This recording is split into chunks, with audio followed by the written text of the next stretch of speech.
Murphy and I just finished a vote on the Senate floor, and others were voting. You'll see a little bit of what we do here, which is kind of air traffic control. People will land and then they'll take off again as they go do other hearings. But a number of the senators really are interested to both hear from our witnesses and also share their thoughts and ask their questions.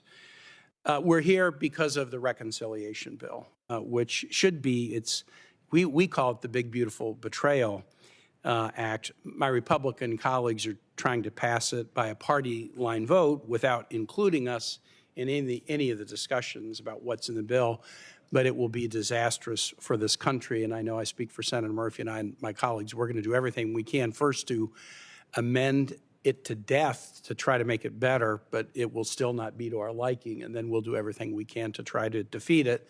And we say this with the sense of not grim determination, but even hope and optimism. We defeated a Republican effort to do a bill by reconciliation in August of 2017, a bill that had a lot of similarities to this because of its cuts to the Medicaid program, and we defeated it, even though we were in minority.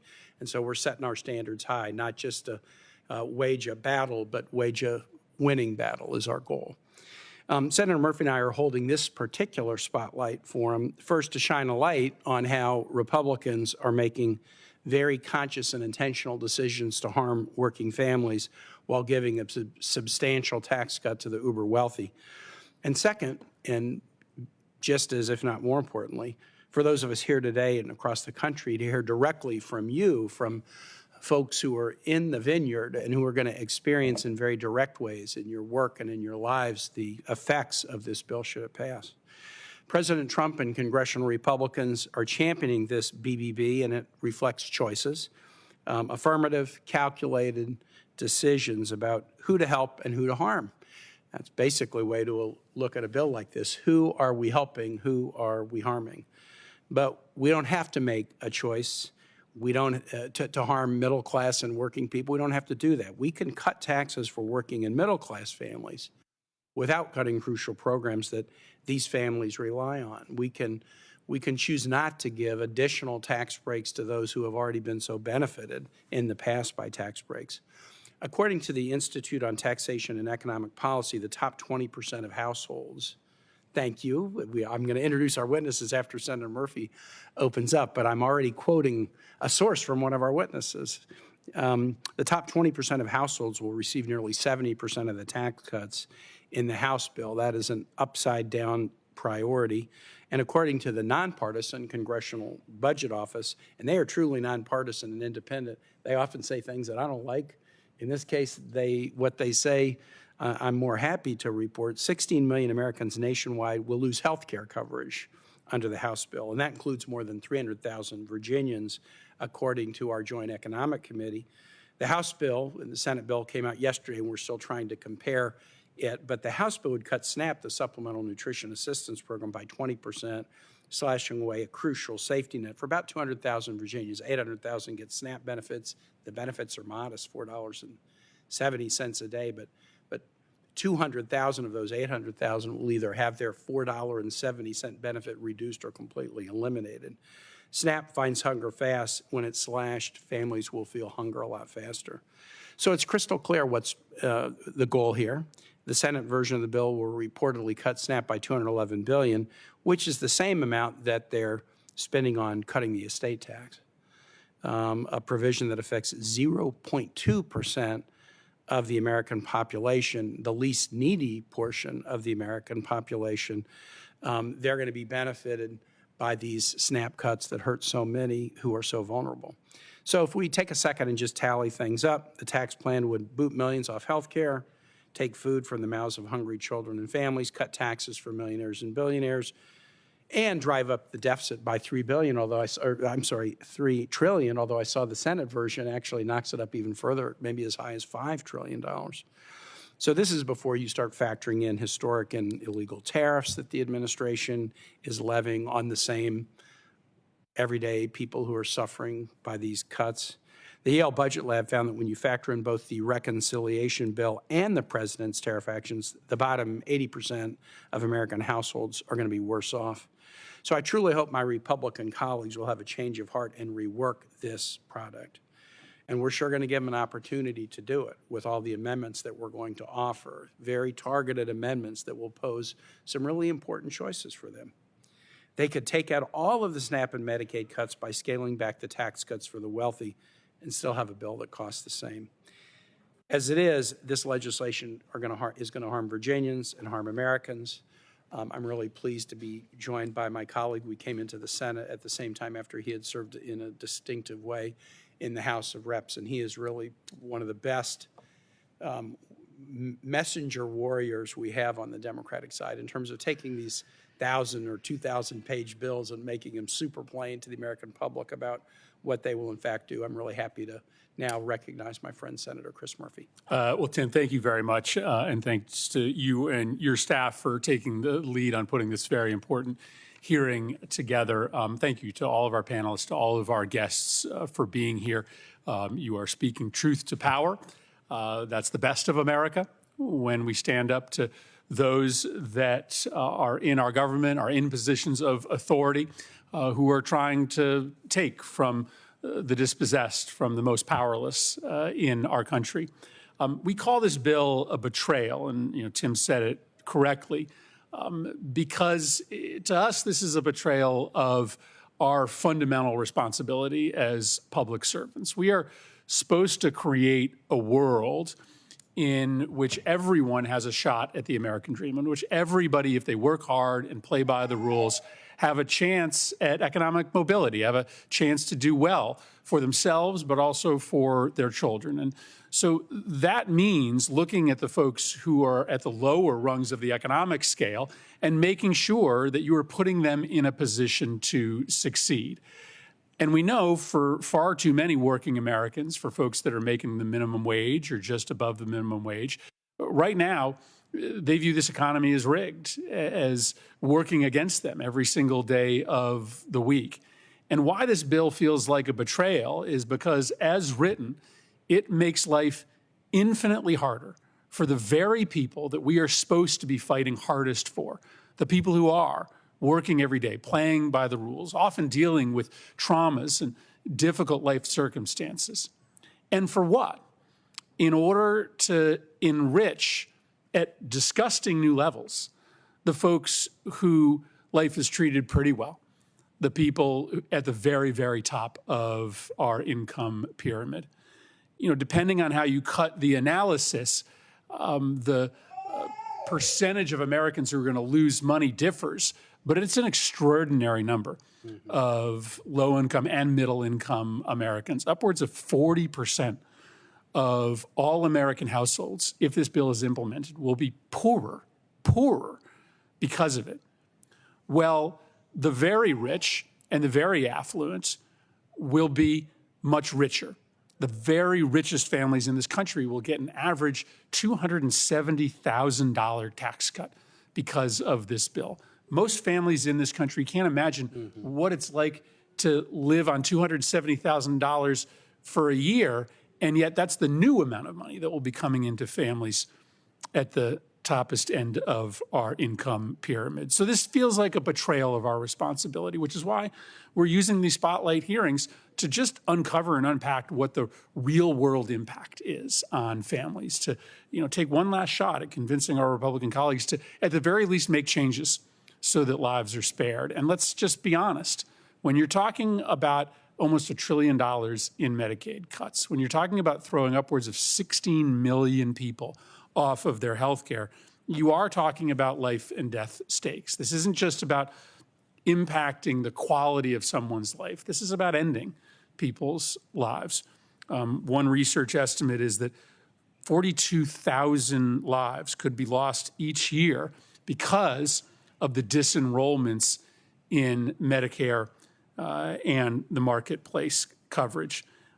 Just to give you a sense as we turn to our witnesses of the scope of this, because I know the numbers we throw around are kind of hard to understand. What does $1 trillion of cuts look like? What does it mean if 16 million people lose their health care?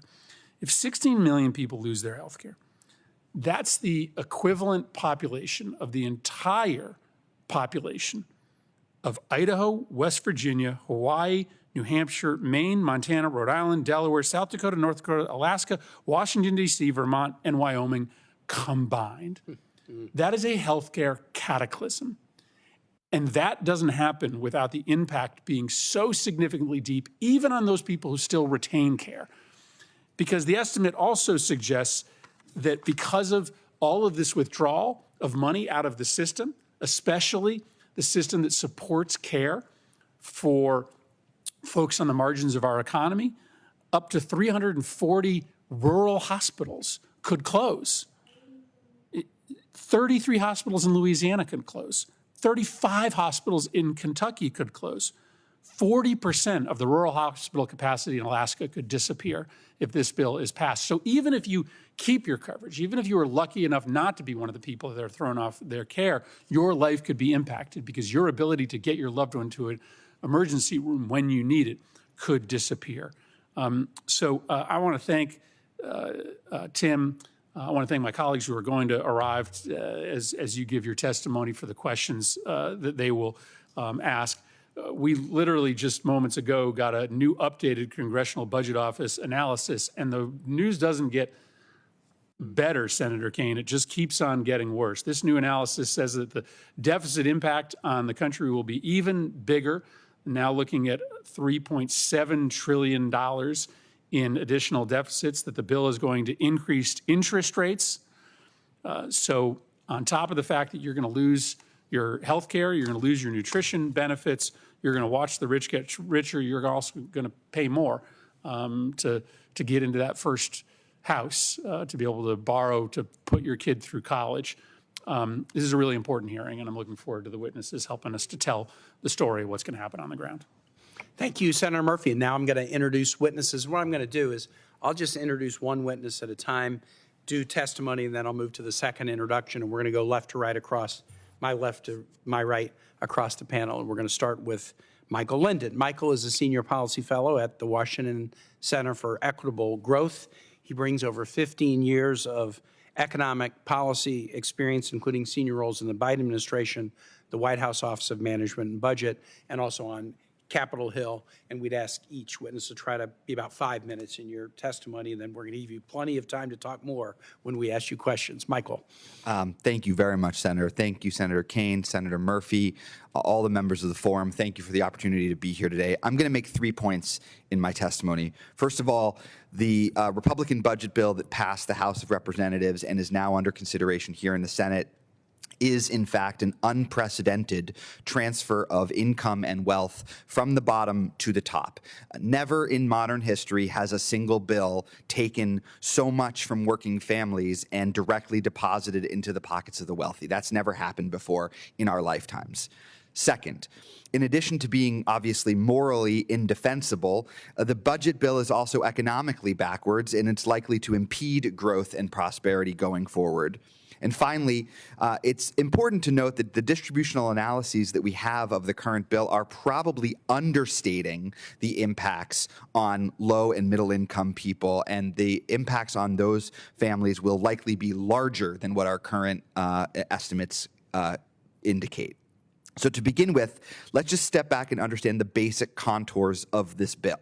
The bill starts by cutting more than $1 trillion over the next decade from things like healthcare, in particular Medicaid, nutrition assistance, in particular Supplemental Nutrition Assistance Program, sometimes referred to as food stamps or SNAP, and education funding.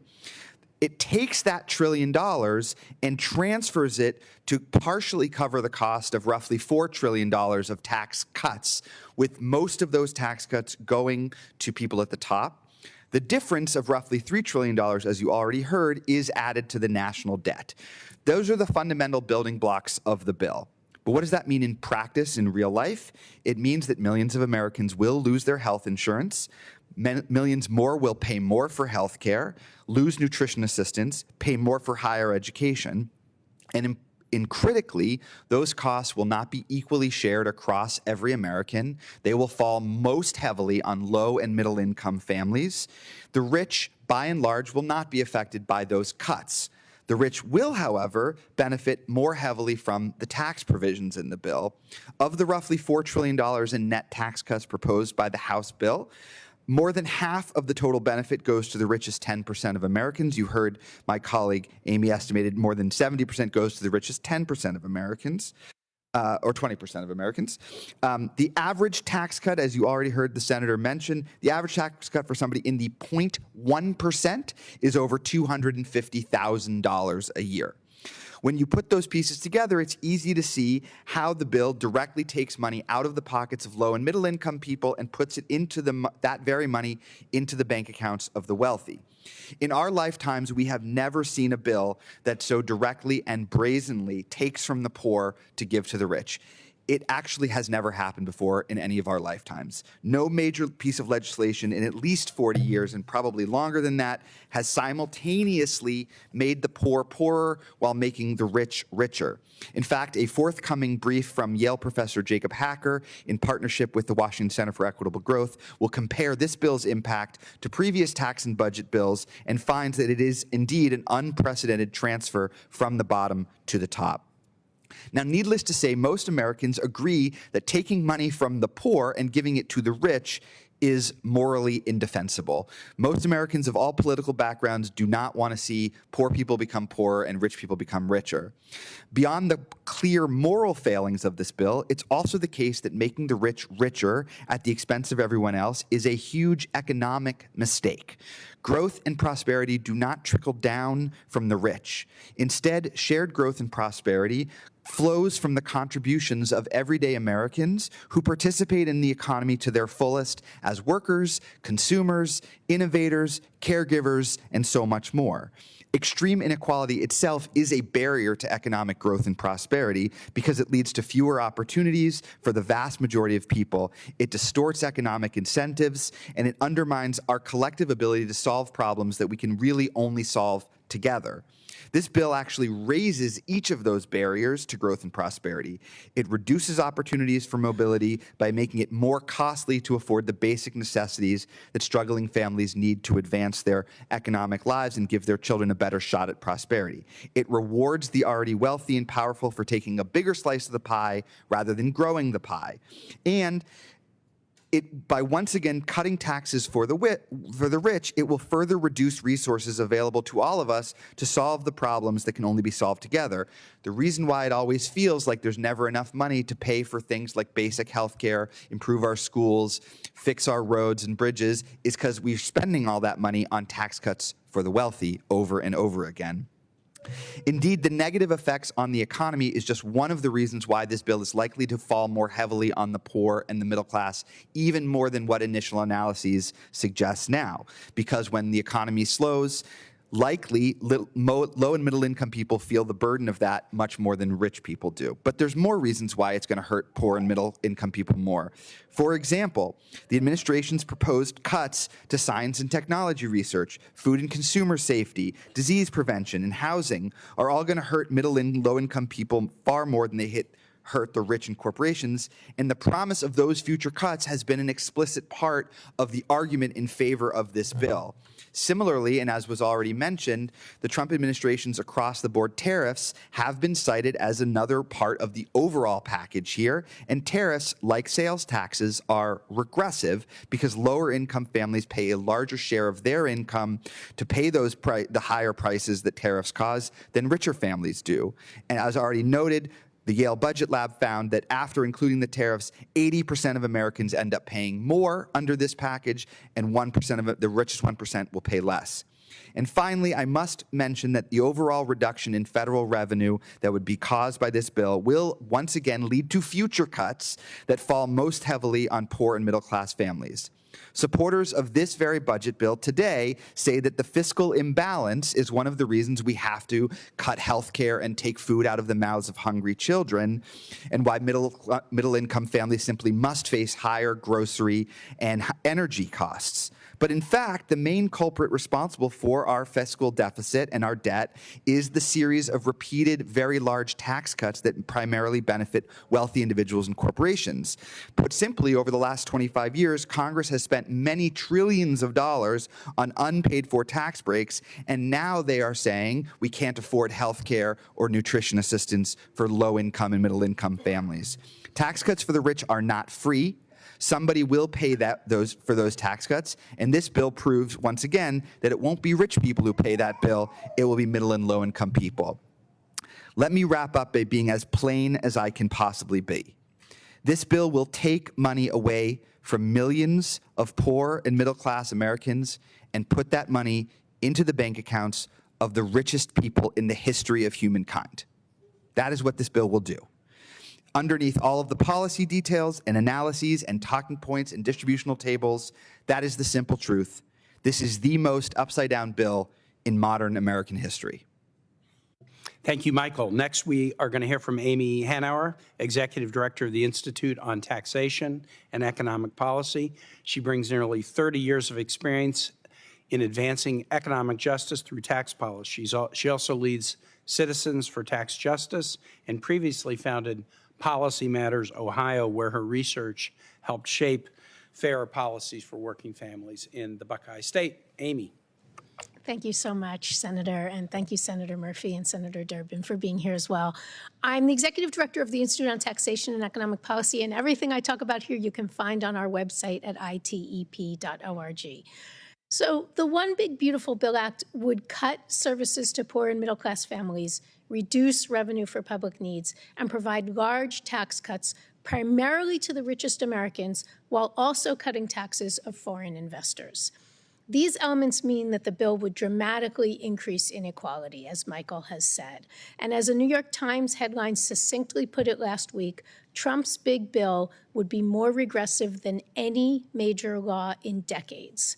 That story was based on a Congressional Budget Office analysis of both tax and spending provisions, but it is in keeping with our findings at ITEP, which consider just taxes and not spending cuts.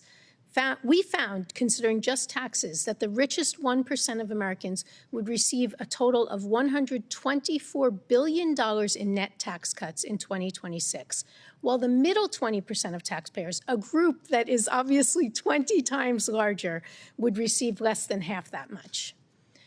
The $124 billion to the richest 1% would exceed the amount going to the entire bottom 60% of Americans. So that includes low and also middle-class families in our country. The poorest fifth of Americans get just 1% of the tax cuts, while the richest fifth get, as you said, 70%, 69, and the richest 5% alone get nearly half the tax cuts in this bill. And again, this does not account for cuts to health and nutrition that hit poor and working families the hardest, as Michael discussed. And finally, just for a dollar figure, the richest 1% get an average of about $70,000 each next year, many, many times more than any other income group. Even foreign investors would benefit more than low-income Americans from the provisions in this bill. As you discussed, Senator Kaine, the above numbers also do not consider who will bear the cost of tariffs that President Trump has been announcing.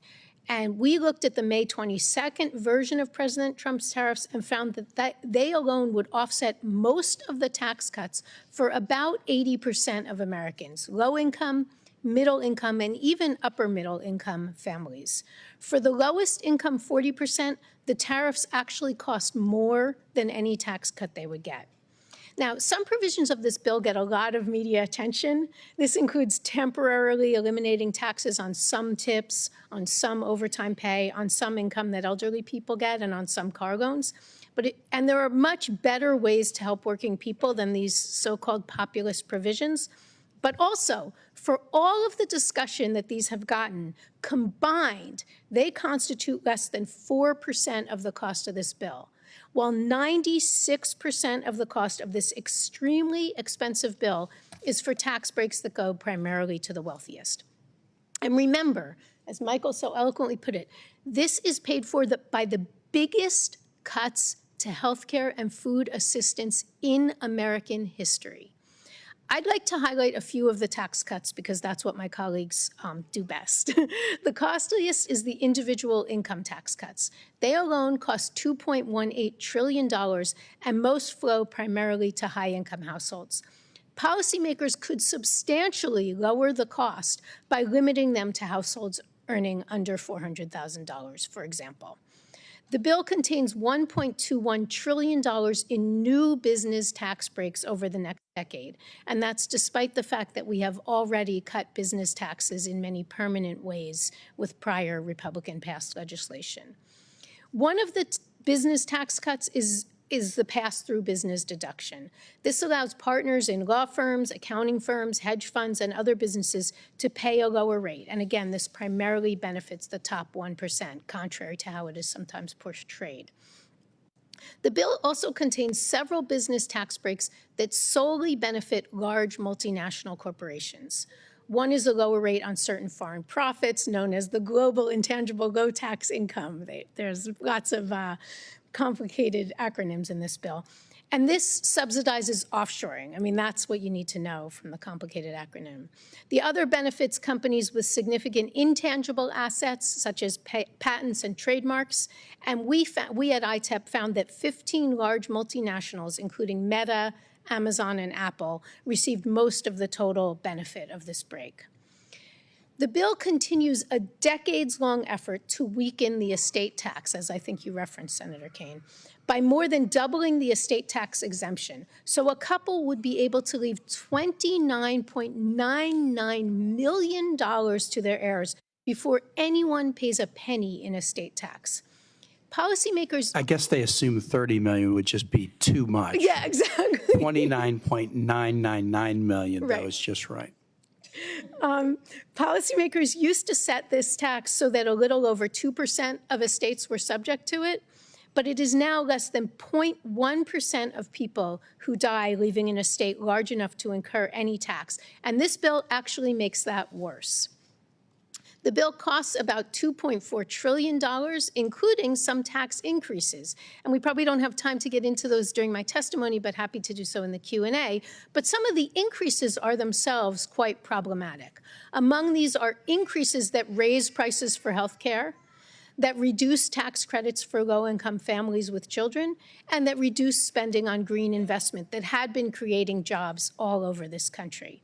So in short and in summary, this bill increases inequality, it reduces revenue, and it fails to benefit working-class Americans. A different approach would make much, much more sense. Thank you for this opportunity. Thank you, Amy. Now to Laura Lester. Senator Murphy, when you let me take a little bit of a lead in this hearing, you won't be surprised I stacked the witness panel with a lot of Southerners.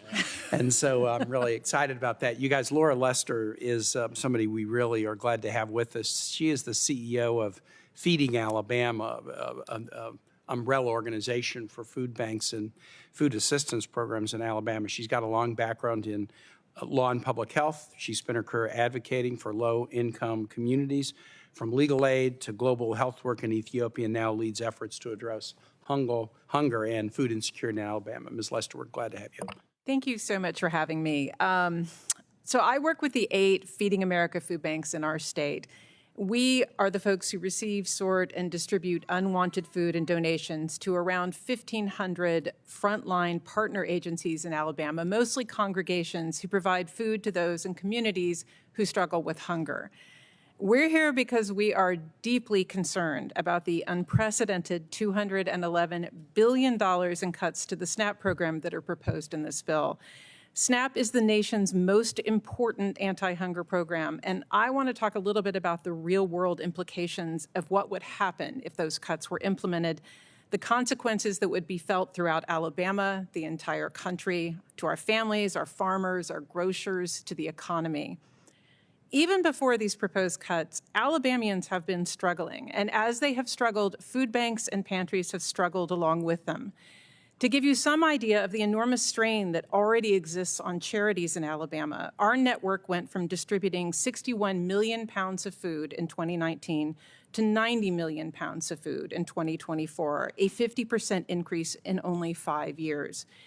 So we look for the most effective and efficient ways to help feed those in need, and a simple fact is not always acknowledged, and that is for every meal provided by a local charity, like a food bank or a pantry, SNAP provides 9 meals. As a result, anytime there's any small change in the program, we see a significant increase in demand at our agencies. If $211 billion are cut from the SNAP program, we need everyone to know there is no backup plan here. 87% of SNAP recipients are in households with a child under the age of 18, a senior, or an individual who's disabled. And the other very small minority of participants spend only 1 year on average on SNAP. For those folks, it's a transitional program to help them through a crisis. And to those ends, SNAP functions precisely as an aid program should, and it does so effectively and efficiently. SNAP is not only crucial to participants, it's also incredibly important for our economy. For every SNAP dollar, $1.60 is generated in the economy. In Alabama alone, close to 5,000 authorized retailers participate in SNAP. If we lost it or saw even a significant reduction, we would lose many rural grocers. These changes wouldn't just hurt the individuals who rely on the program, but would also have a serious ripple effect throughout the local communities, particularly in rural areas. So I want to drill down on two primary proposals in the bill. The first is the idea of cost sharing by the states. If this provision were kept in to continue the SNAP program, my state of Alabama would need to come up with close to $125 million a year. And I can promise you, Alabama does not have $125 million. Any type of cost sharing would result in deep cuts or even some states opting out of SNAP entirely. The stated justification for cost sharing is that it will somehow help eliminate fraud in the SNAP program by motivating the states to lower their error rates. This is important because it is trying to address a problem that simply doesn't exist. SNAP is widely regarded as the most rigorous of any public benefit program, and even more upsetting is the notion that undermines the incredible work being done by the Alabama Department of Human Resources, folks who are working with incredible integrity to help feed families and seniors, and I promise you no one cares more about fraud than they do. Alabama has one of the lowest error rates in the country, yet would still be required to pay 5% of the benefit amount, or $90 million under the new plan. I do want to take a moment to talk a little bit about the error rate because there does seem to be so much misunderstanding about this.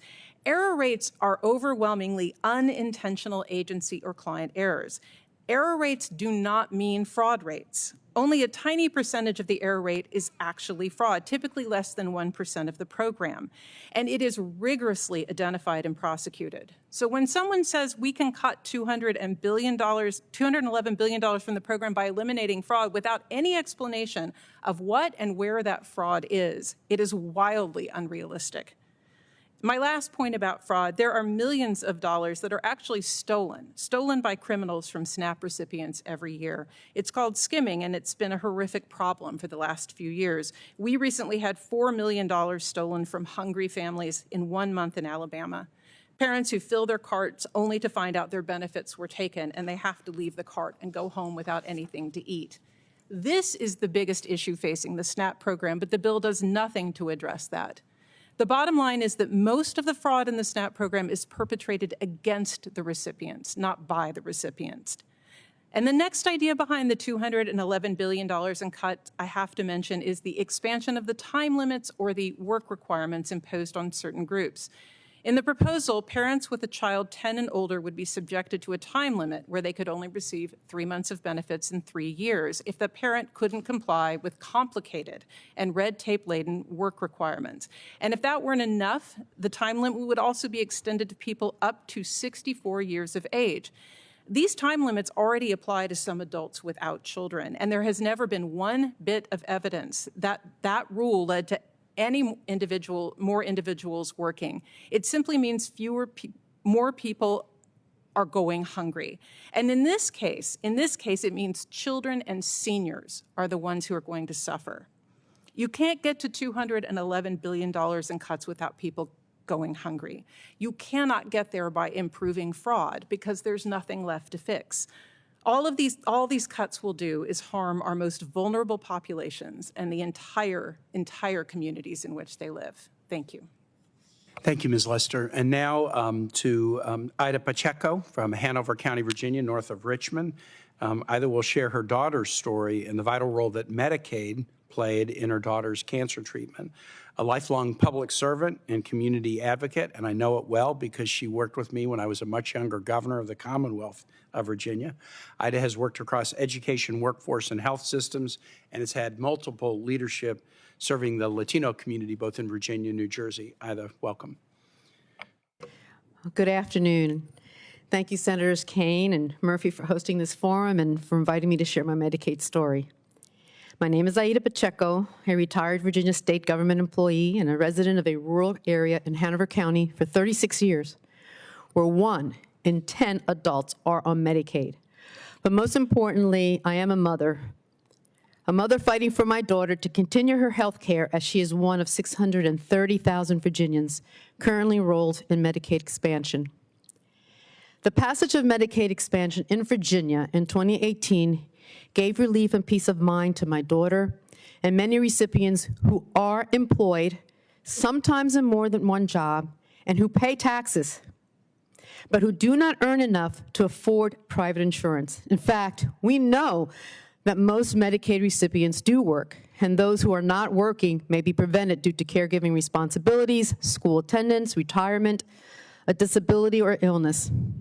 The work requirement that is being proposed intentionally overlooks this reality. The false narrative perpetuated by this administration is an insidious tactic to garner support from the public. It is so infuriating and an insult to my daughter, who worked most of her life until she was diagnosed last year with breast cancer at 43 years of age and started chemotherapy. During treatment, she tried to work part-time until the side effects were causing such fatigue and pain that she was forced to stop. We are so grateful for Medicaid expansion because without the coverage, my daughter would not be able to get the care she needs. For people like my daughter, removing the safety net would mean losing one of the most important tools to fight their battle against cancer. It would mean forcing 630,000 Virginians to lose their care and be one hospital visit away from bankruptcy. And it could mean many parents having to sell their homes or to place themselves in serious debt or even face bankruptcy to help their adult children. As a former government employee managing and providing oversight to federally funded grants, I welcome government efficiency and a focus on preventing fraud. But the purpose of this Republican reconciliation bill is to cut critical state and federal funding, which is counter to the stated focus on fraud, waste, and abuse. It is reactive and not proactive. It will not enhance access to health care and lower costs. It will not increase training or employment opportunities with benefits and a sustainable living wage, which would remove the need to rely on Medicaid. This is not a big, beautiful bill. It is a big, ugly bill that will instead kick people off their health care, impose fees or co-payments on individuals struggling to make ends meet day to day, create unnecessary and burdensome paperwork for both the recipient and staff to complete, and will let go of additional federal employees responsible for oversight and program integrity, thus reducing the level of effective support and technical assistance needed to ensure compliance and prevent fraud. This administration has been looking high and low for ways to pay for their upside-down tax proposals at the expense of the very people they are supposed to protect. They have decided that people like my daughter should bear the consequences for the wealthy, 1% of this country, so they can enjoy an even greater abundance of riches. This is not a political issue, this is a human issue, which is why the majority in this country do not want to see Medicaid cut. All lawmakers at the federal, state, and local levels should listen to their constituents' voices and stand up and fight for them. My own representative, Congressman Rob Whitman, I hope you're hearing this or listening to this, did the opposite and voted for the bill while saying he was proud of the successful advocacy regarding protecting Medicaid for Virginia's most vulnerable communities. Well, here's the truth, Congressman Whitman. Medicaid recipients, including my daughter, are vulnerable. This big, ugly bill is not protecting them. In fact, the Commonwealth Institute for Fiscal Analysis recently released a report that 277,000 people in Virginia will be kicked off their Medicaid coverage in 2028, including roughly 2,500 adults aged 65 and older, 500 people with disabilities, and 11,000 children. How cruel and heartless. I'm so grateful for the leadership of my state senators Kane and Warner, as well as all of you for opposing these draconian cuts to a program that means so much for my daughter and family, and for battling each day against injustice. I also call my representative, Congressman Whitman, to join in this battle and do what is morally right and vote no on this bill when it goes back to the House of Representatives. We must work together to invest in Medicaid and improve it, not gut it, because access to quality and affordable health care is a right. And I look forward to the day that it will be available to everyone. Thank you so much for the opportunity. Great to have you here, Aida. Thank you. And now, Charlotte Cravins. Charlotte is a Louisiana advocate and attorney, and she's also here with her son, Landry, and with the little lobbyists. I see you guys are very well represented here. Thank you so much for coming. Landry's a vibrant one-year-old. This is his first congressional hearing, but it won't be his last. Landry has Down syndrome, and he relies on Medicaid for life-sustaining care. Ms. Cravins will speak about what Medicaid means for families like hers and the difference it makes in helping her son not just survive, but thrive. Ms. Cravins, great to have you. Thank you, Senator. Like he said, my name is Charlotte Cravins. I'm here with Landry, and then my husband and stepdaughter, Calvin and Lyric, are joining me, as well as the rest of the little lobbyists. In my blended family, we have such joy in having Landry be a part of our family. He is nothing but a light to our lives and the most affectionate, smiley baby around you'll ever meet, honestly. Last January, when we welcomed him, it was after 5 years of infertility, so he was very wanted. This was after several rounds of failed assistive treatments, and finally I was able to get pregnant and welcome Landry to the world. He was diagnosed with Down syndrome very early in our pregnancy, and despite this, he was still just as wanted as before, because these kids are just kids. And but I was also diagnosed with a very rare condition called vasoprevia, where if I had gone into labor spontaneously, he would have hemorrhaged to death in minutes. So we dealt with that, and that was far overshadowed his Down syndrome diagnosis. That required surgical treatment and careful monitoring. He was born at 6 weeks premature at 34 weeks and spent 61 days in the NICU. That at the time, we only had private insurance, and they were billed upwards of almost $500,000 for his NICU stay.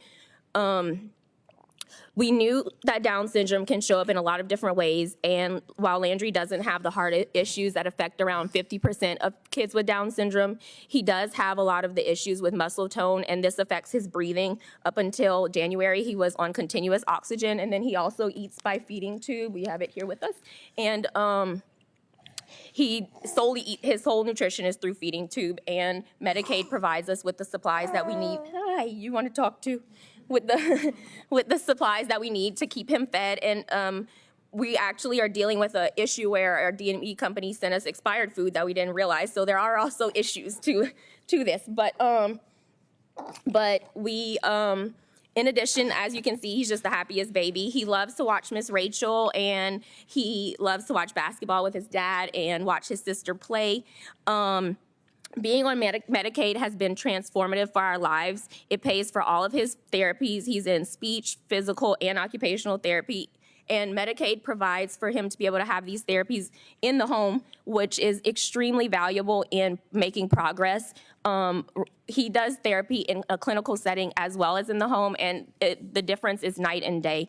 At home, we're able to use our own objects and household items to work with him and teach him how to progress in his milestones. He's going to be 1.5 next month and is still learning how to crawl, again, because of the low muscle tone. So without these types of home services are the first to go whenever Medicaid cuts happen, and that would mean he would no longer get therapy in his home, and we'd only be able to do it in a clinic. And again, that would really be detrimental to his progress.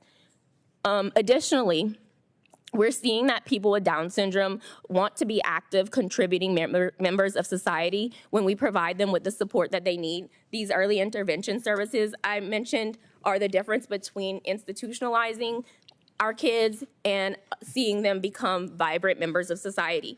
Recently, there was a woman in Mexico who became an attorney, and she has Down syndrome, and then In Europe, there's someone in one of the European countries' parliament who was recently elected who has Down syndrome. So then that was something that would have been unheard of a couple of decades ago.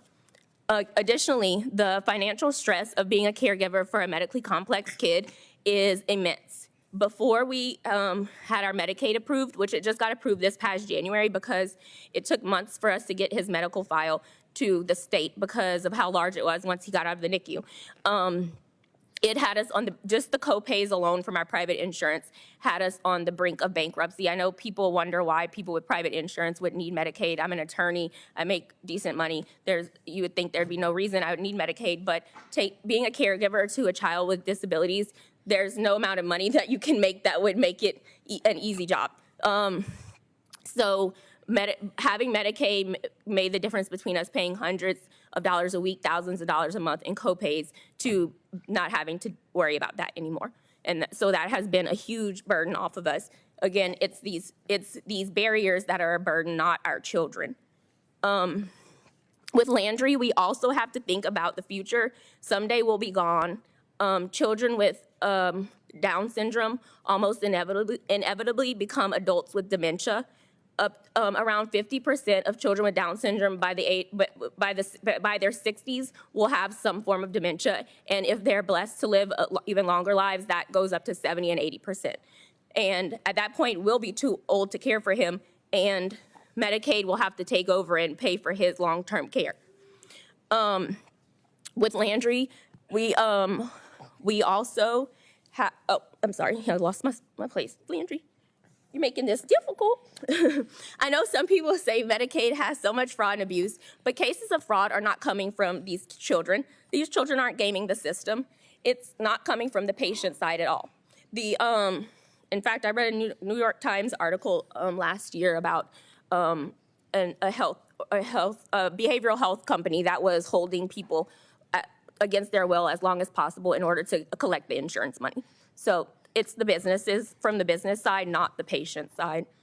We're also currently fighting an appeal. So as great as Medicaid is, and it is fantastic, we would never support any cuts to Medicaid because even with Medicaid, we still have to do things I'm an attorney, but every parent shouldn't have to be an attorney appealing their healthcare decisions. He was admitted emergently, and we were denied because they weren't given 24-hour notice of our admission for an 11-day hospital stay.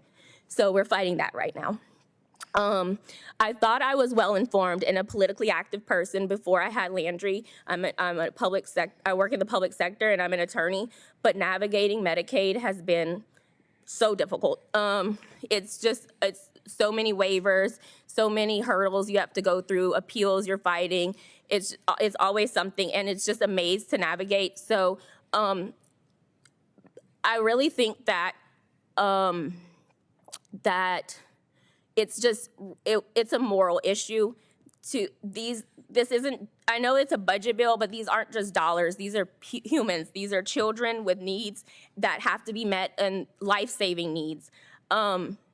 I had no idea what it was like to be a caregiver until a year ago when I had him, and to have to fight so hard for your child. He, like I said earlier, he was very wanted, and to know that now the attacks on disability rights, healthcare, and all these things started as soon, around exactly when the inauguration happened, and his birthday was January 27th, so it's like, happy birthday, Landry, now your mom has to go fight for all your needs. Yeah, that's our family story. Ms. Cravins, Landry's lucky to have you and your family in his corner. I'm going to ask my colleague, Senator Durbin, to begin with questions, and we'll go in the order that people have arrived. Again, some folks will be coming in and out, but we're really glad that you've traveled a long way to get here and to share your stories with us. Senator Durbin. Thanks for having this hearing. I want to thank my colleagues in particular, but I also want to thank the panel, great panel. Landry stole the show. That's okay, right? Charlotte, thank you for your presentation. It was really meaningful. I'm glad Landry can be in the front row for it. Laura Lester, I asked my staff, how does a person apply for SNAP food stamps in my home state of Illinois? And they handed me a 19-page application. That's correct. 19-page application for $6 a day. And the 20th page is all the possible ways they can challenge what you put in the 19-day pages. There is no more thorough program in terms of the application process and the verification process. It is complicated and hard to apply for and receive SNAP. And so here's a person who may be unemployed or maybe partially employed, Correct. maybe dealing with raising children, may not have a spouse in the house, may have challenges of their own in terms of understanding things that are written here and answering. In some states, you just can't file one of these forms and walk away from it. You have to renew the filing on a regular basis to prove you are continuing to meet the work requirements. That's correct. Has that been your experience? Yes. In terms of the folks who fall into the category of what we call ABODs, able-bodied dependent adults without dependents, they absolutely have to consistently provide information about their work status. And I'll bet you, I'm not sure, you can tell me, I'll bet you there's a helpline that you can call and spend a good part of your day listening to music on a telephone. I will say that Alabama is one of the few states that never adopted a call center, and I'm a little bit grateful for that because I understand that the wait times in other states can be up to hours long to try to get help. So yes, that is correct.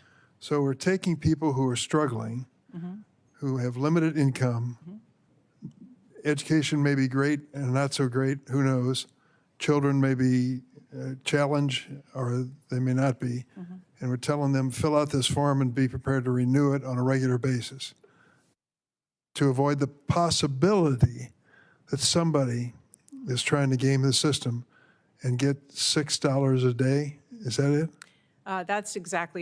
That is exactly right. And again, as I've mentioned, SNAP is the most efficient program and it has the most integrity there is. Other programs rely on SNAP's rigorous qualification system to then in turn let those folks into their programs because of how thorough they are.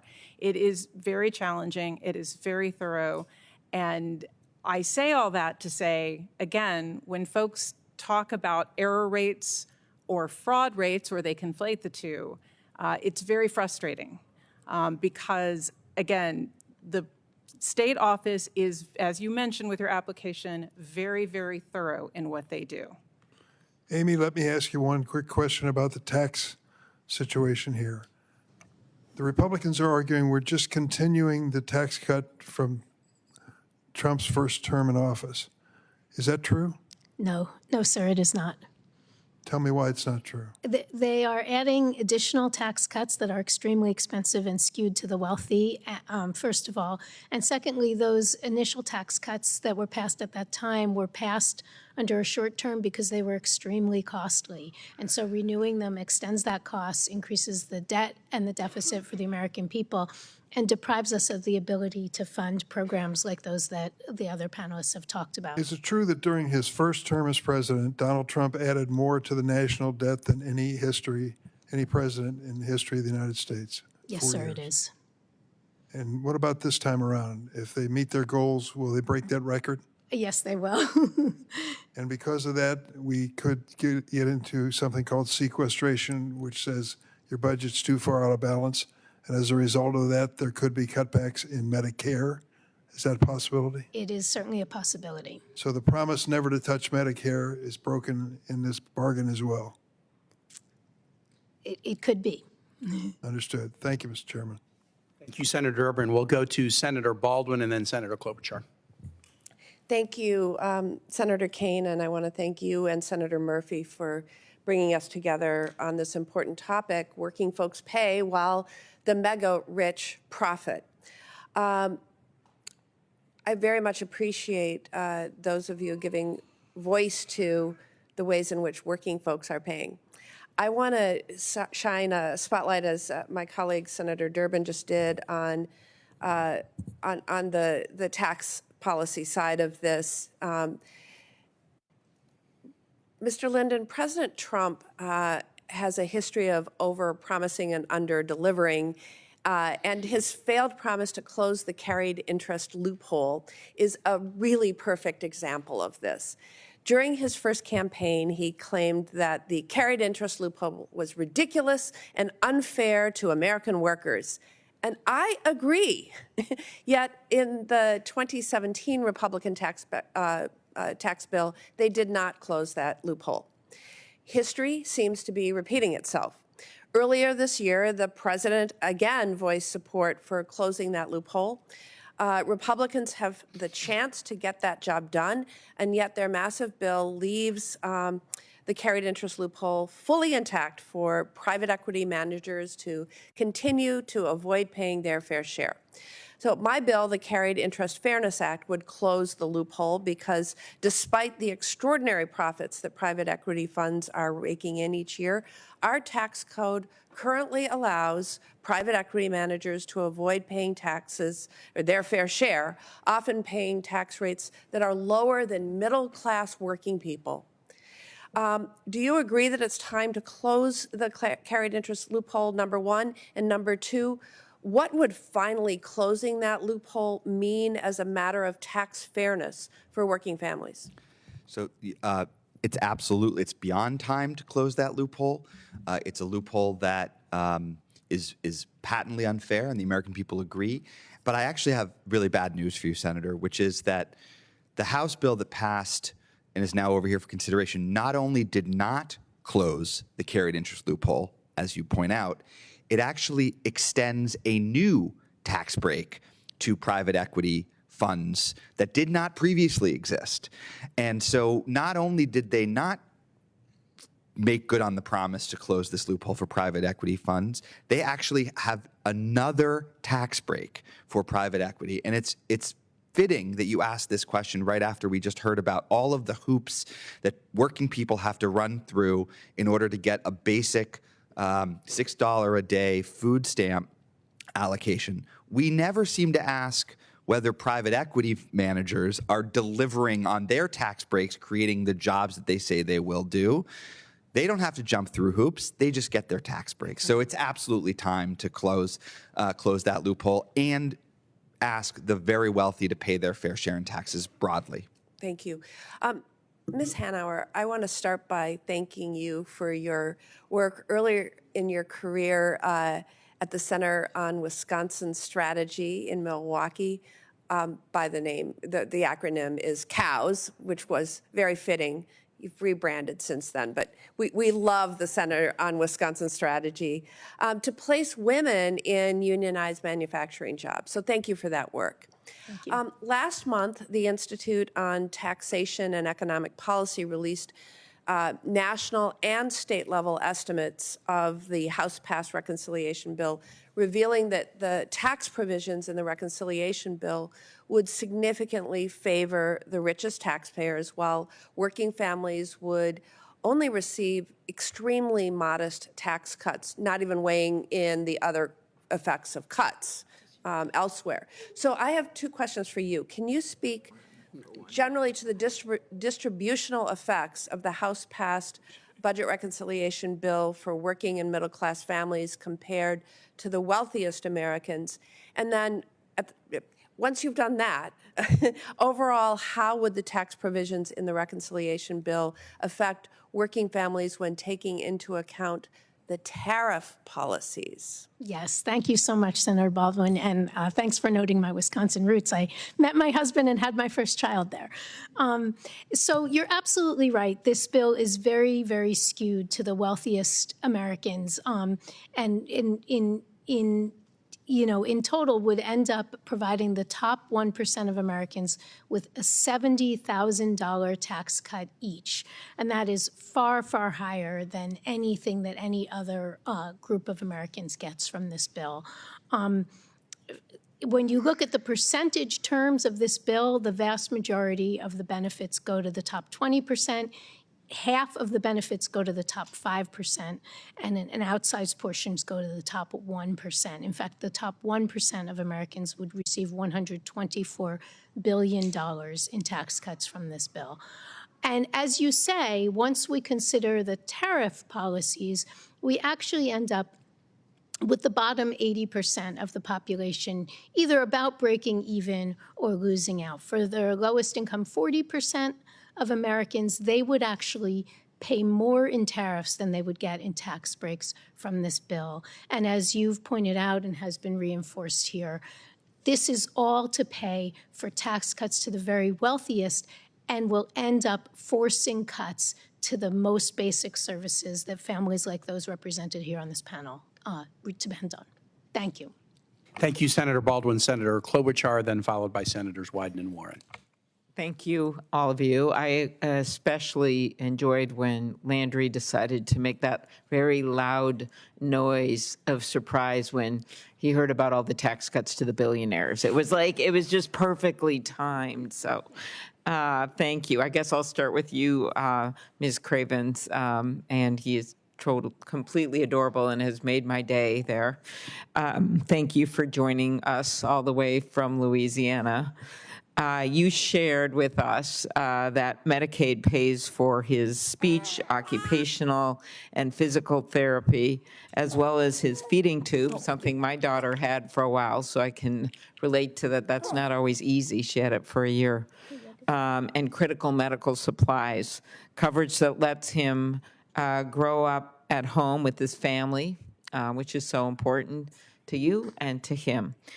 You mentioned you have private insurance, so what does Medicaid provide for you and your family? Medicaid takes away the burden of having to pay all the copays. We have at least 4 appointments a week, like standing, but in addition, we often have specialist appointments or emergency admissions that have hundreds of dollars of copays, and so Medicaid then will take over those payments.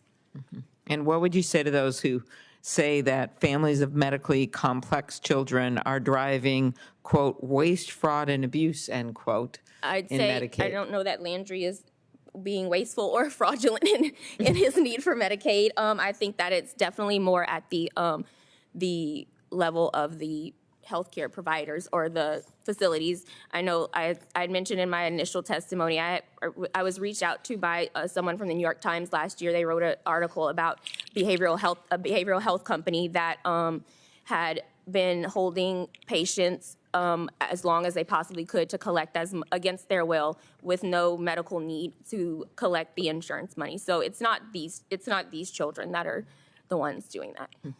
Thank you. Ms. Pacheco, thank you for sharing your daughter's story. I was able to make it for most of that. You described how your daughter was covered by Medicaid while she was employed, and while she was on Medicaid, she was diagnosed with breast cancer. I'm also a breast cancer survivor, so this hit home. When your daughter was employed, the only affordable health coverage option she had was Medicaid, despite the fact that she was working. Is that right? You want to turn your mic? There you go. And paying taxes. Mm-hmm. Working and paying taxes. Do you think your daughter would have received a cancer screening diagnosis when she did if Virginia had not expanded Medicaid to cover adults like your daughter? Well, that's why I'm so grateful, because if she hadn't had that screening, I mean, she was stage 2, my fear, and I think about it, it could have been stage 4 if she hadn't gotten the screening beforehand. So the preventive screening was very, very critical for her. Exactly. And right now she is postponing, she was tested positive for the cancer gene as well, and she postponed one of the surgeries that she needed simply because for dignity, she wants to work, she wants to normalize her job, so she was able to find something, but it's very, very hard to find jobs that will provide that flexibility to make appointments and so forth and so on. This imposition of the requirement for 20 hours, I believe it's a week, 80 hours a month. For someone that's battling that disease, it's very difficult when you have to make appointments and so forth. Mm-hmm. So I'm very, very grateful for the preventative screening. And if you could speak directly to lawmakers who believe Medicaid cuts are justified for people like your daughter, what would you say? I told you, I'm so angry. I just wish that they could be here. I wish my congressman could be here. I try to reach out, and it's foolish, and it's easy for them to say because my daughter's taxes is paying part of their health care. And so they don't have to worry about that. Her taxes are paying that, but she's not getting anything out of that. So I would say to them that have a heart, that put yourself in my daughter's position and others' position. And maybe that'll give them a little bit more compassion. Good. One last question, and thank you for that. That's very well put. Ms. Lester, I do a lot on the nutrition side of, and the disastrous cuts of this bill, of the House Bill $300 billion, the Senate Bill $200 billion.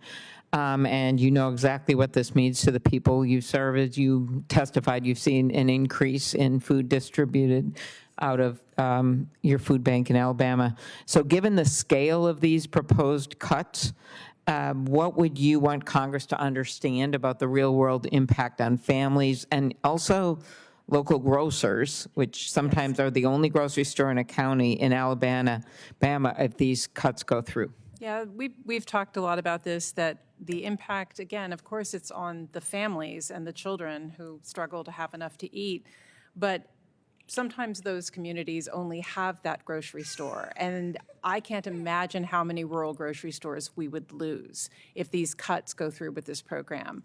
And, honestly, it would be devastating. We've never seen anything like this. We've never heard of anything like this. These cuts are so unlike anything that's ever been discussed. I cannot begin to imagine what would happen in the state if these cuts went through. Yep, and all for a bunch of cuts for millionaires and billionaires. I was going to see if that made Landry talk again, but it didn't work.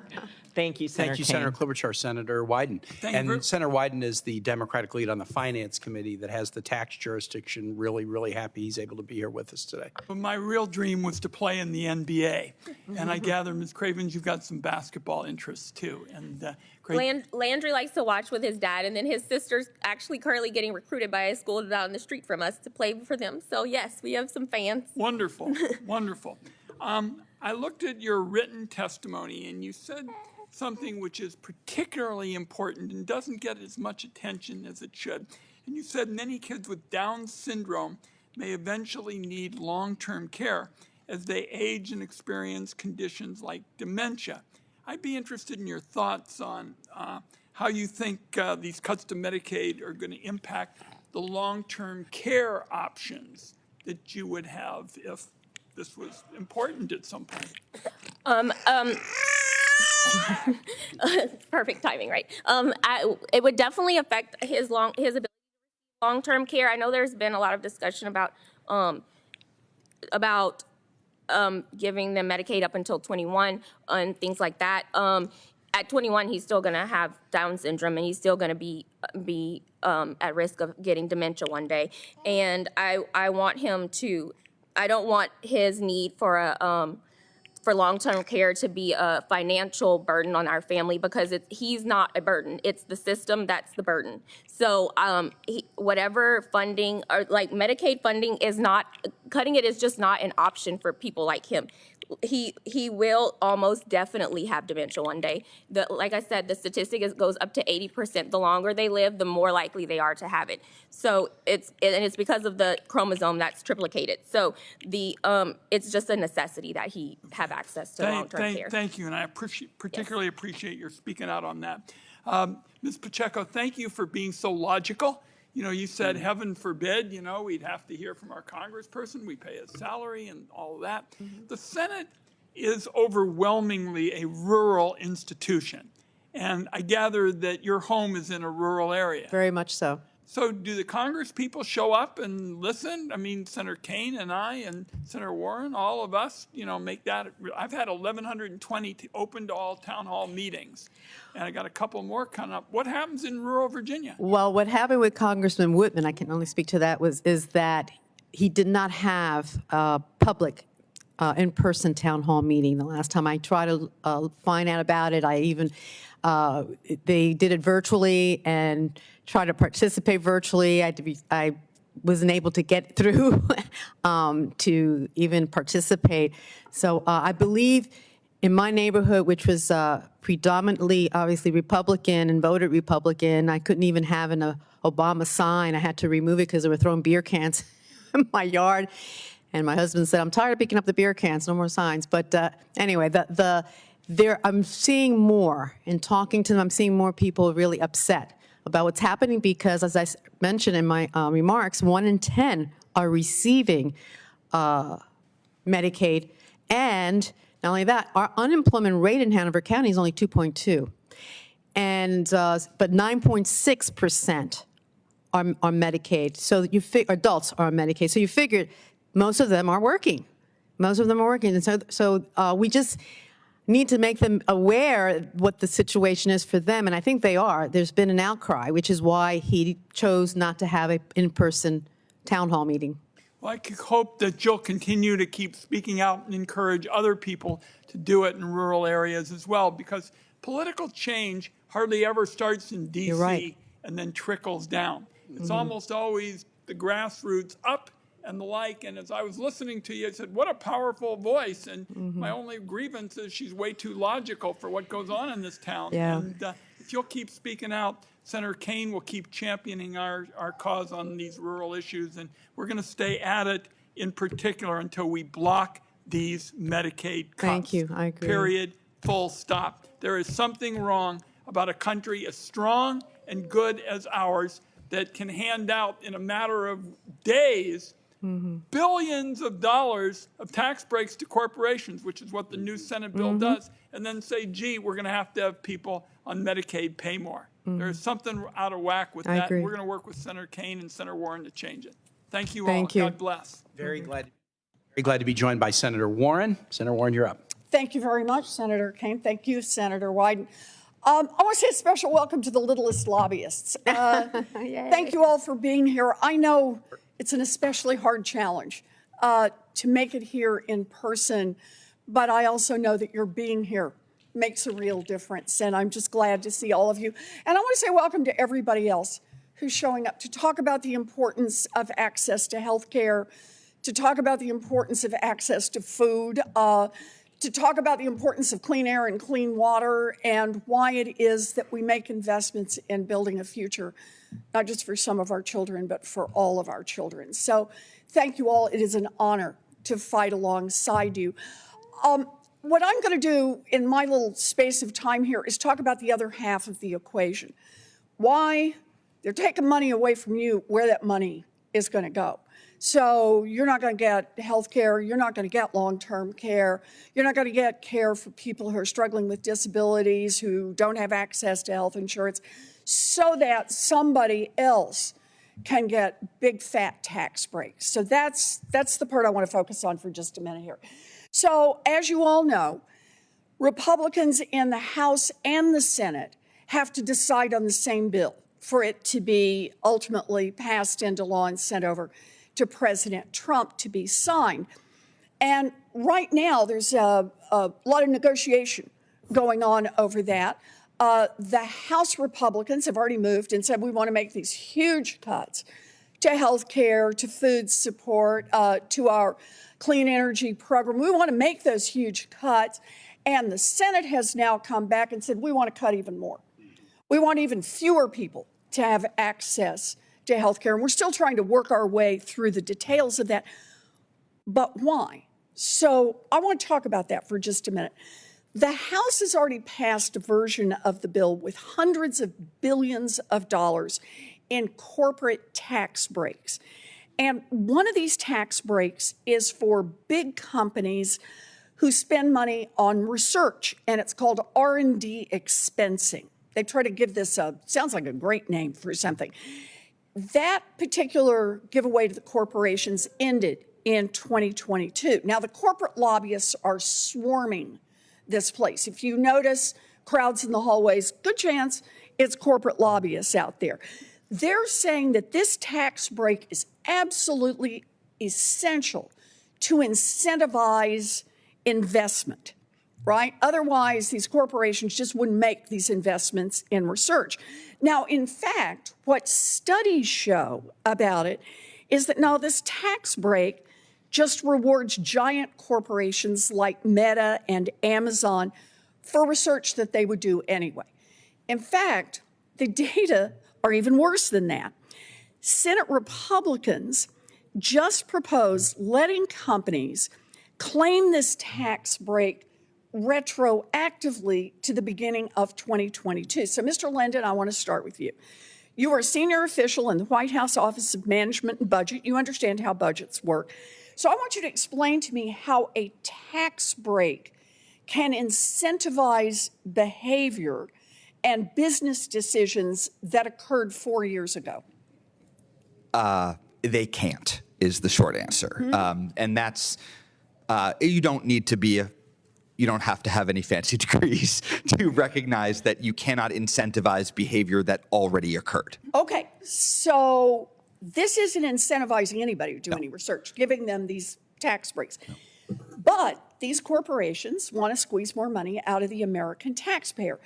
After this tax break ended in 2022, many big tech companies and giant defense contractors actually spent more money on research and development. So when the tax break was gone, they actually did a little more research. But their lobbyists are out here clamoring for Congress to restore this tax break, to apply it retroactively back to 2022. Now, if companies like Meta get what they want, that means they will get this massive tax cut for R&D spending that they did 3 years ago in this case. So, Ms. Hanauer, you're the executive director of the Institute of Economic Policy and Taxation. You specialize in poring over the financial statements to find out exactly how sweet the deal is for corporations. That's your job, right? Okay, you're doing that. So tell us, how much money would Meta pocket from just this one tax break alone? Senator, they would receive $15 billion. $15 billion with a B, right? That's right. That's right. $15 billion as a reward for decisions that they've made over the last 3 years. No strings attached. By the way, that is more than the federal government spends annually on child care. Now, how do the Republicans plan to pay for these corporate tax giveaways? Well, they're jacking up the cost of health care for families across the country. And one example is forcing people on Medicaid to pay co-pays every month with money they don't have. That is literally taking money away from the poorest Americans to throw some more money at the wealthiest corporations in the world. So, Ms. Hanauer, how many $35 co-pays would people on Medicaid have to pay to fund just this one retroactive tax break, just for one company, Meta? Senator Warren, you're taxing my math skills. Huh? But I believe that it would be over 400 million copays. 400 million copays. You understand that if every human being in America paid a copay, that still wouldn't be enough to cover what Meta is going to get from this one tax giveaway. Now, Mrs. Pacheco, you are here because your daughter relies on Medicaid. I just want to ask you the fairness question. Does slapping on new $35 fees on families going to the doctor just so that Mark Zuckerberg can buy another Hawaiian island seem fair to you? Oh, no, of course not. It's totally unfair and ridiculous. It's just, there are no words. It's just crazy. It really is. It really is crazy. I mean, when you think about that people like my daughter have to decide, $35 to see the doctor, or do I go, pay for the transportation to get to work because my ride didn't come on time, or make the doctor's appointment. It's putting on undue stress and hardship on families that are already struggling day to day, while they're just sitting back, of course, lavishing in their Hawaiian island. There you go. But he needs a second Hawaiian island. He only owns one. And probably hires people and don't provide them with benefits or a living wage.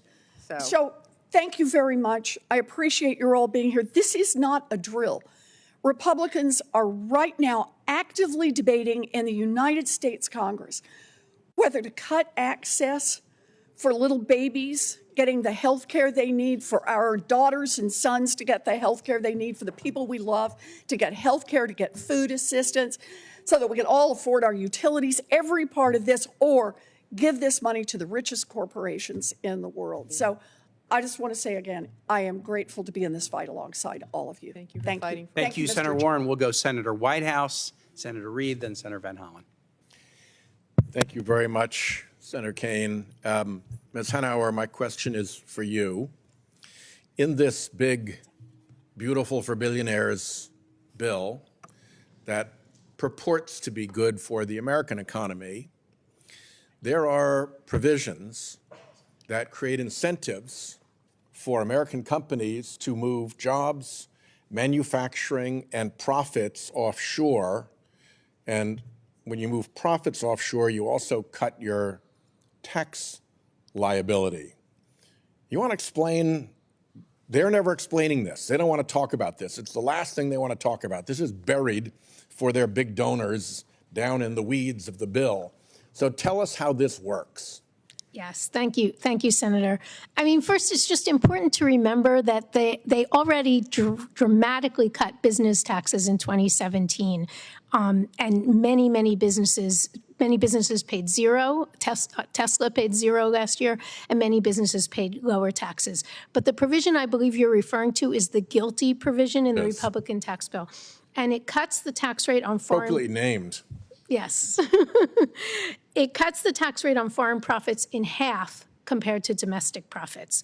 And it also exempts entirely a certain portion of profits relative to the... So if you're a big company, like a pharmaceutical company, you could say, hey, I'm going to say that my intellectual property is overseas in a tax haven, and I'm going to pay that subsidiary that owns nothing but my intellectual property billions of dollars. And now that you've just moved by legal trickery, you just moved your profit paid by American consumers overseas, and that cuts your tax bill in half by having used that trick. That's right, Senator. And what is that? Obviously, that's unfair in a million different reasons, but let's just look at one in particular. If you're a company that is big enough to take advantage of that kind of monkey shines, how is it fair for smaller American companies that may have a similar product, a competing product, to go up against you when they have to pay regular taxes? Is there an internal unfairness between these big multinationals and actual American small businesses? That's absolutely right, Senator. It's simply not fair. It creates a comparative tax advantage if you're able to move some of your activities offshore. And so mom and pop shops doing business in their own communities and hiring people in their own communities don't have that ability to do that. Yeah. Well, thank you for helping make those two things clear. This whole business of how this is going to be good for the American economy is belied by these big favors that they're doing for huge corporations that give them a big reward for moving profits and manufacturing and facilities all offshore at the expense of American workers and giving them competitive advantage for pulling that trick against American small businesses. So thank you for helping us make that clear. Thank you, Senator. Thank you, Senator Whitehouse. Senator Reed.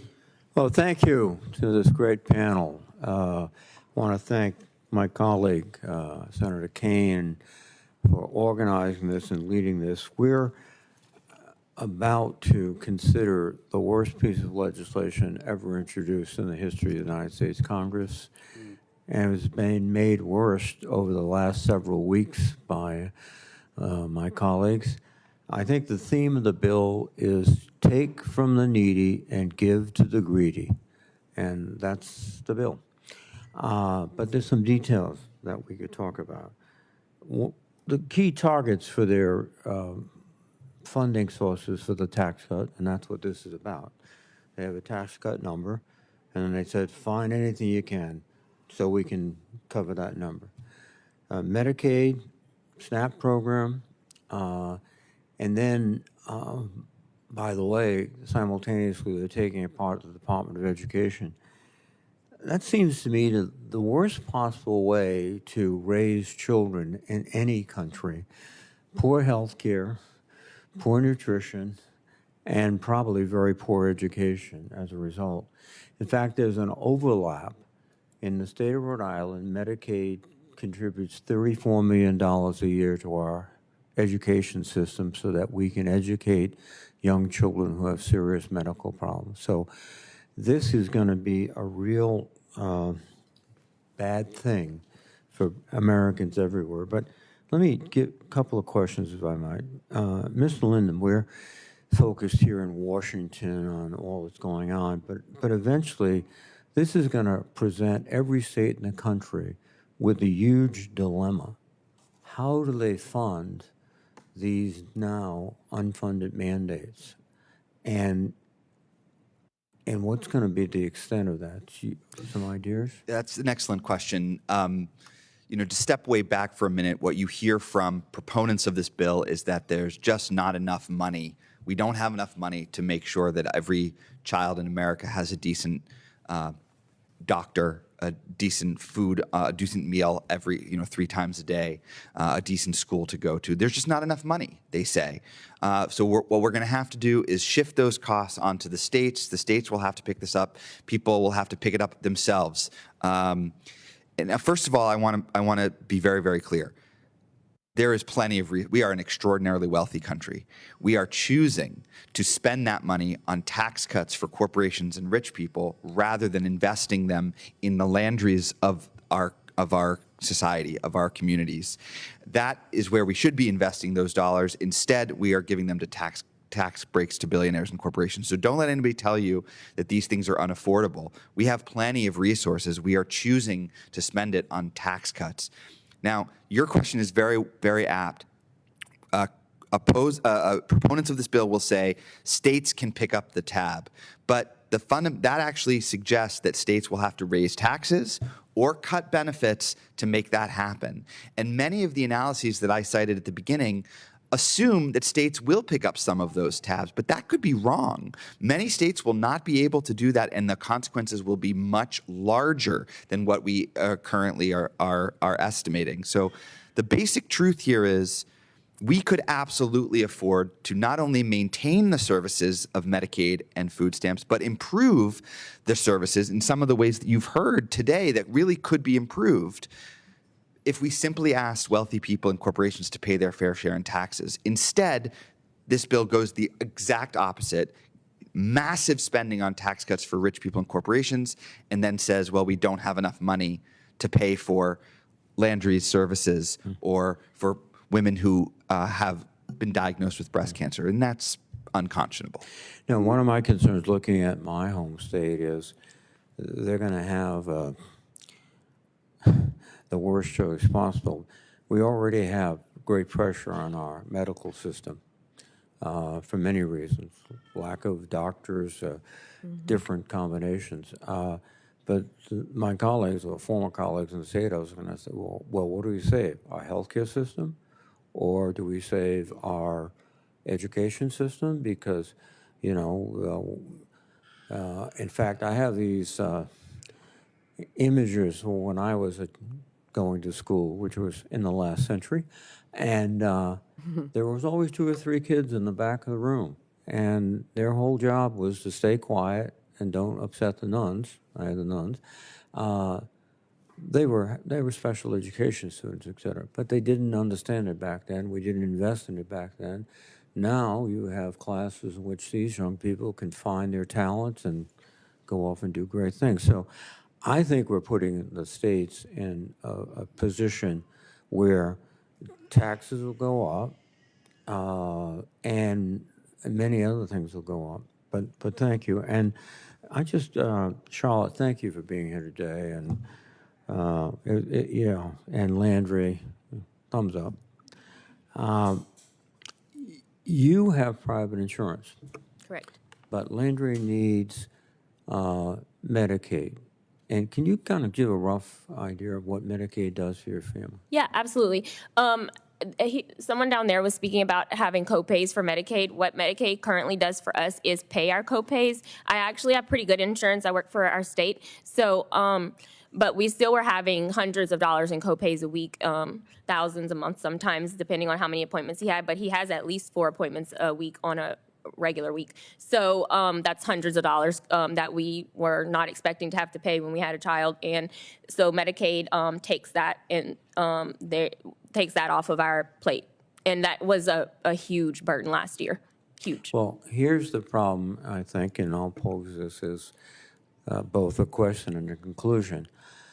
When you subtract all this money out of the healthcare system, Medicaid and other funding, private health insurance will, this is just arithmetic, they must raise rates. So you're going to find yourself in a situation where you don't have Medicaid help and your private insurance is going up. And by the way, that's going to force a lot of people to give up work, to take care of the child, it'll really affect our economy. So there are a lot of folks around who say, oh, Medicaid, I don't do that. I get my private insurance. That's going up too. So let's see, state taxes go up, private insurance goes up. And then, of course, there's a final point I'll make is that most nursing homes in my state run because of the Medicaid money. If they lose that money, they have to shut down or cut the beds in half. And you've got a lot of people who, fairly well-to-do folks who have been strategizing to get mom in the nursing home because that's the best place for her. Well, no beds, sorry. So one point we have to make is this impact is just not on poor people who, et cetera. This impact is going to cut all the way across our healthcare system and our school systems, everything else. Thank you. Thank you so much, Senator Reed, for that, especially that last point. And now to Senator Van Hollen. Thank you. Thank you to Senator Kaine and Senator Murphy for organizing this hearing. Thank all of you for your testimony. I've been watching some of it through streaming. And I think it's really important that we get the word and message out across the country as to the harmful impact of this bill. I think it's worth emphasizing, maybe others have already, that really Republican senators who are in the majority should be holding these sessions as hearings in the official proceedings. Apparently, they don't want to hear what all of you have to say. And it's because it's not a pretty story for them. Because as Mr. Linden just said, they're making choices, and their choices are very clear through their actions, their betrayal of a bill, and they are choosing to shortchange people like Landry, to shortchange people like Aida's daughter, and millions of other Americans in order to provide these huge tax windfalls to the very, very wealthy. So I do want to just follow up with two questions. One to you, Ms. Hanauer, and I want to thank ITEP for helping me and my team as we work on various tax proposals. But you've done an analysis that shows what happens in terms of the regressive impact of both the Republican tax cuts and the tariffs. If you combine those, it's an even bigger whammy to working people. So could you maybe expound on that a little bit? Because I think when people sort of focus on the aggregate impact of this, it will also help highlight the individual stories on what kind of scale we're seeing this. Thank you so much, Senator. And you're absolutely right. When you look at the tax cuts in isolation, they provide much bigger tax cuts to the wealthiest in our society, and they may provide tiny tax cuts to middle and low-income families. But then when you consider the effect of tariffs as well, what you end up with is that for the bottom 80% of Americans, it's a wash, even before you get to the spending cuts that have been described up here today. So this is a bill that really shifts resources from low and middle income families, and even sometimes from upper middle income families, to the very wealthiest in our society, cuts programs and adds to our debt.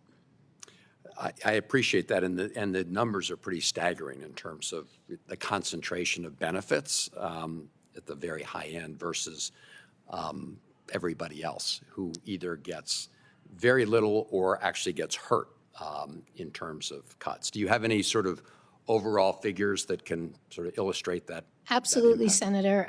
In all, the 1% get $124 billion in tax. I'm sorry, yeah, $100 billion in tax cuts each year from this bill, and on average, each one of them gets a $70,000 tax cut a year. So these are enormous benefits to the very wealthy, and the vast share of the benefits do go to those very wealthy individuals. And Mr. Linden, if you maybe could just talk about, again, choices made, because instead of cutting things like Medicaid and healthcare and food and nutrition programs, we could, of course, be closing huge loopholes that benefit the very wealthy and big corporations. Senator Whitehouse, mentioned the GILTI provisions that actually incentivize the moving of jobs and plants overseas. I think Senator Baldwin mentioned carried interest. Absolutely right. So could you just identify some of those options that we could be choosing, and also on the benefit side? Yeah.